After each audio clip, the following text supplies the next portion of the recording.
kid be the victim to having a mental breakdown, and the person that's responding to help her ends up reacting in the wrong way.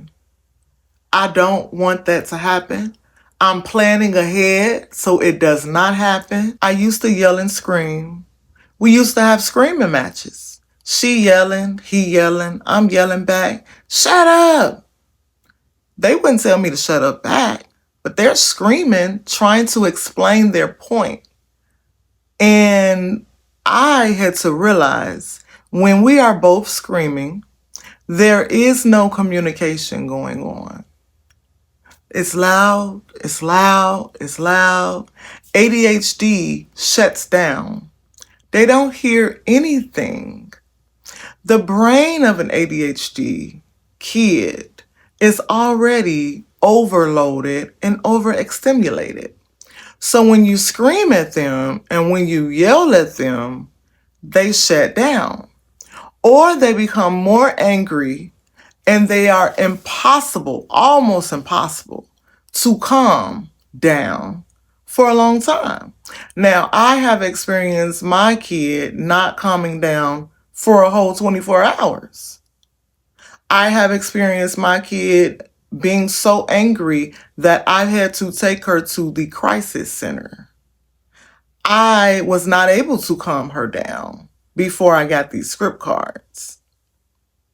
Yesterday, she was so angry, and I don't know if I had just got too busy to bring up the script cards because we were getting ready to go. We had went to the movies to enjoy a nice family outing.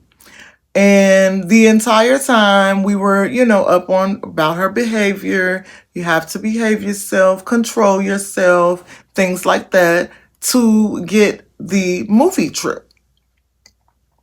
Things escalated to the point where she became angry after the movie trip. And I began to say, well, I gave you what you wanted. Why are you so upset? But me had to remember, it's her ADHD brain. She doesn't want to be upset. She began to get upset because we were going to grandma's house. Mama and daddy is going on a date night, and the kids are going to grandma's house. She was so upset. She started kicking things and throwing things and yelling and screaming, and I don't want to go to grandma's house. I hate this. I don't want to go. I hate this family. And so I had to pull her to the side and explain to her, grandma's house is safe. You don't have to worry about anything happening at grandma's house. Grandma is the adult to make the decisions that will keep you safe. And grandma loves you. She always have things for you all the time. She has a bag for you for Christmas, a bag for your birthday. It might not even be a special occasion. And she has plenty of gifts for you. So you don't have any reason to be upset. And so she was able to calm down, relax. And then one of my other kids, says something to her, which triggered her back up. Here we go again. We started all over, trying to de-escalate the calming. So yesterday we make it into the car after she's calmed down enough to make it to the car. And she just takes a deep breath and she, Mom, can I have my calming cards? And I turned around and I looked at her and I said, what did you ask for? Mom, I need my calming cards. I want to be calm. I want to be calm. Can you help me be calm?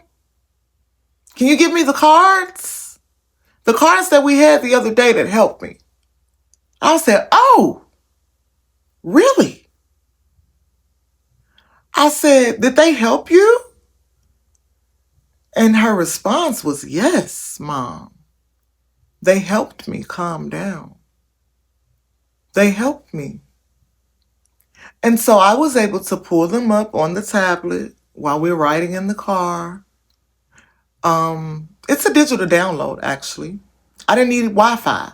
So once you download it to your device, tablet, phone, you will be able to pull them up at any time on your device to use anywhere.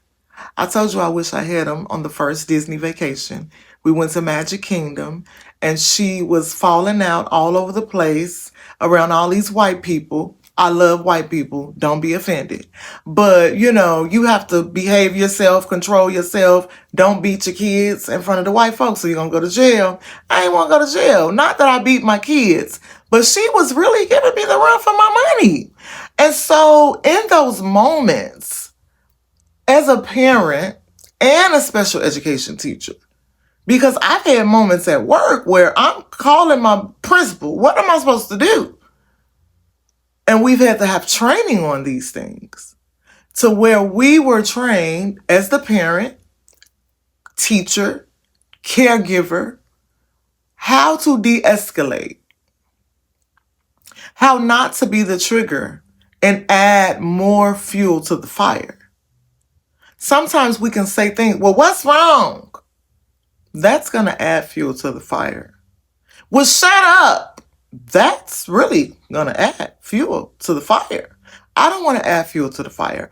I want to make them feel as safe as possible that they can feel with their mom, their dad, people that are supposed to love them and care about them.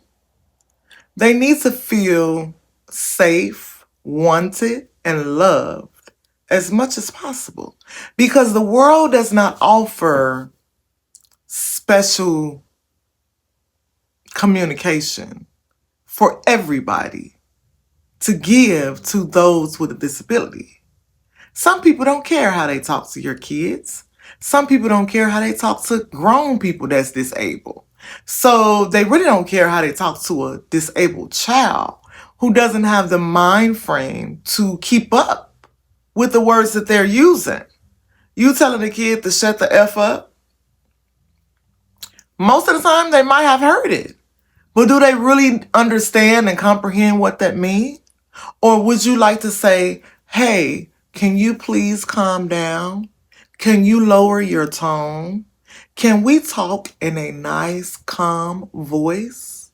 These are some of the things that I have to tell my 9-year-old because she really needs help. I realized that she needed help the day that she's grabbing her head like this and saying, Mom, I just can't calm down. I just can't control myself. I hate being here. And that's when I realized she has to get help. I also realized that she needed help the day that she screamed, I want to kill myself. That's a whole nother topic. We'll probably talk about that next time. If you know someone who is dealing with this, if you know someone who is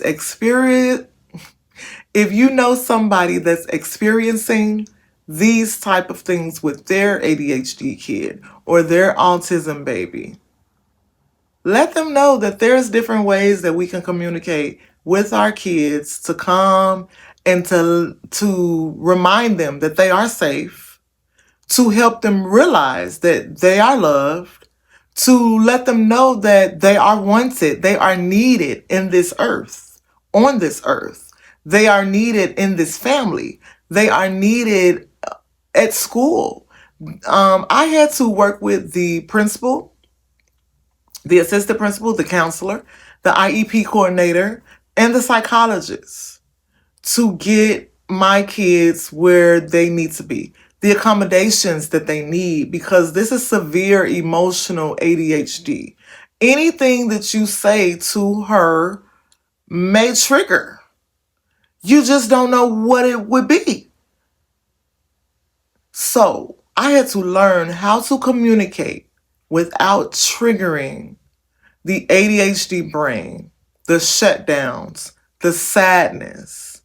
And I used the de-escalation cards to help me. And when my baby's begging for them, I know they work. So check them out, y'all. The link is down in the description below. And I need you to, what do you call that? Comment. Comments, calm, CALM, in the comment section. And let me know that you hear me. You feel like there are ways to de-escalate the meltdowns, the chaos. Another thing is that I don't want my kids to be the victim where she may be out of control. And in the moment, I need to call 911 and something happens. I don't want her to be the victim. So I'm giving her the tools that she needs right now to not become the victim. Don't let your kid be the victim to having a mental breakdown and the person that's responding to help her ends up reacting in the wrong way. I don't want that to happen. I'm planning ahead so it does not happen. And I need you to get on board with me and plan ahead to de-escalate before the chaos starts, after the chaos starts. But plan to de-escalate, to help the kid, help the adult, help them to understand that they're wanted, they're loved, and they are safe. Thanks, y'all, for watching.